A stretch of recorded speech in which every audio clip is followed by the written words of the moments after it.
This is the Brother Grimm's story of the 12 brothers. There was once upon a time a king and queen who lived happily together and had 12 children, but they were all boys.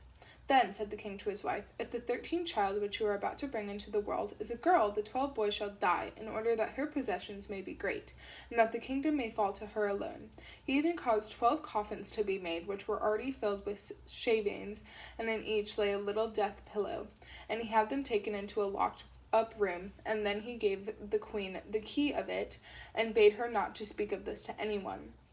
The mother, however, now sat and lamented all day long until the youngest son, who was always with her, and whom she had named Benjamin from the Bible, said to her, "Dear mother, why are you so sad?" "Dearest child," she answered, "I may not tell you." But he let her have no rest until she went and unlocked the room and showed him the 12 coffins ready filled with shavings. Then she said, "My dearest Benjamin, your father has had these coffins made for you and your 11 brothers, for if I bring a little girl into the world, you are all to be killed and buried in them." And as she wept while she was saying this, the son comforted her and said, "Weep not, dear mother, we will save ourselves and go hence."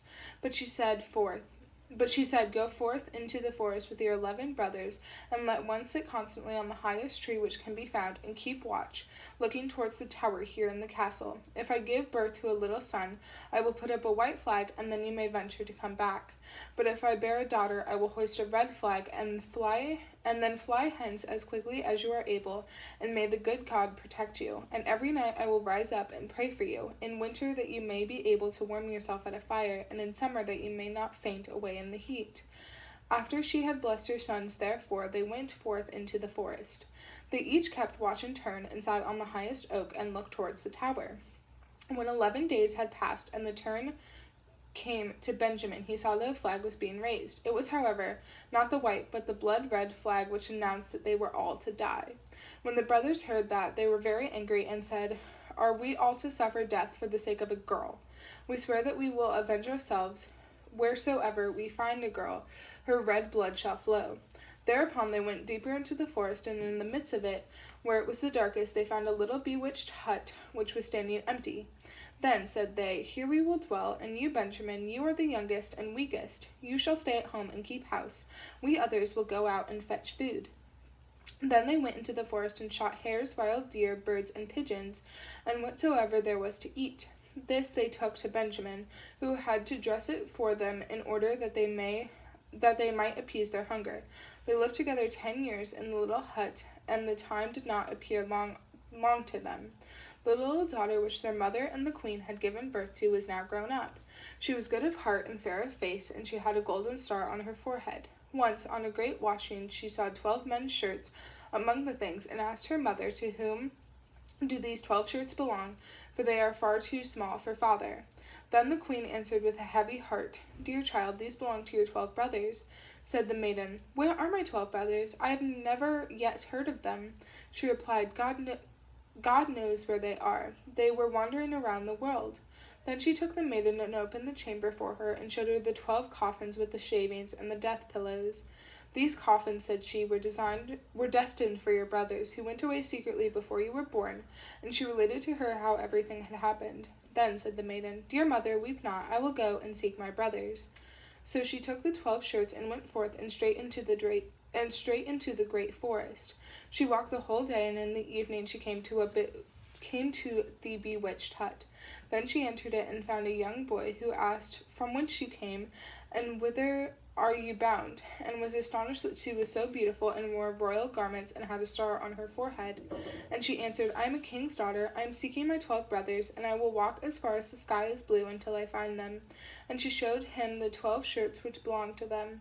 Then Benjamin saw that she was his sister, and said, "I am Benjamin, your youngest brother." And she began to weep for joy, and Benjamin wept also, and they kissed and embraced each other with the greatest love. But after this he said, "Dear sister, there is still one difficulty. We have agreed that every maiden whom we meet shall die, because we have been obligated to leave our kingdom on account of a girl." Then said she, I will willingly die, if by so doing I can save my 12 brothers."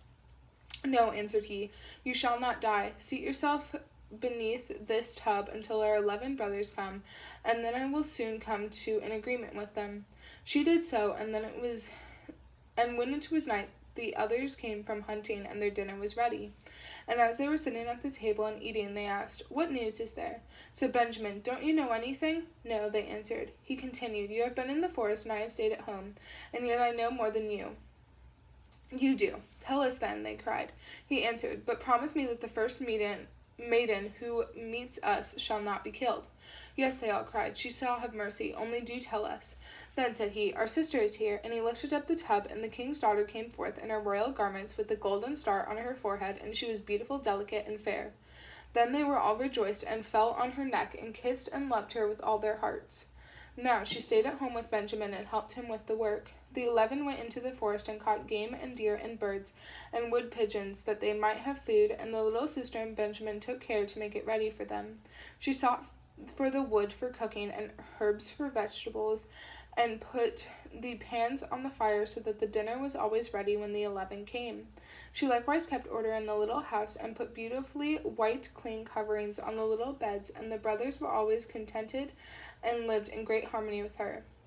Once upon a time the two at home had prepared a wonderful feast, and when they were all together they sat down and ate and drank and were full of gladness. There was, however, a little garden belonging to the bewitched house, wherein stood 12 lily flowers, which are likewise called student lilies.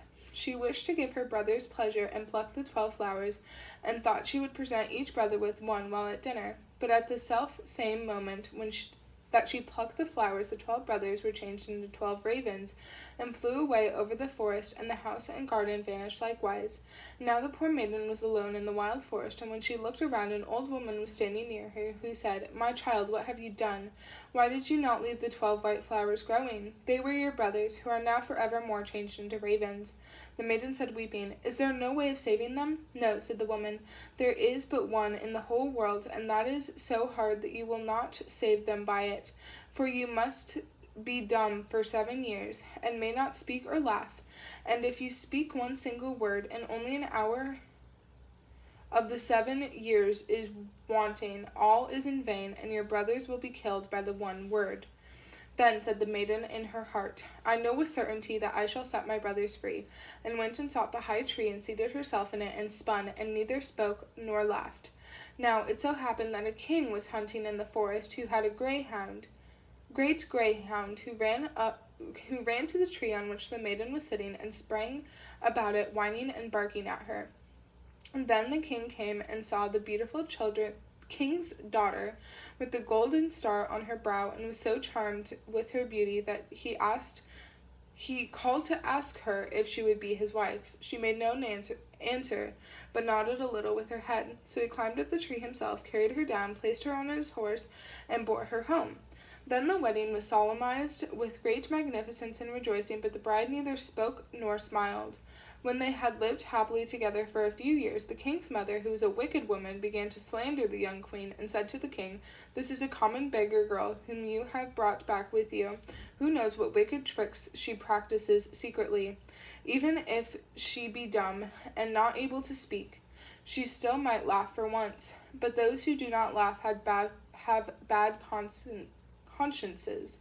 At first the king would not believe it, but the old woman urged this so long and accused her of so many evil things that at last the king let himself be persuaded and sentenced her to death.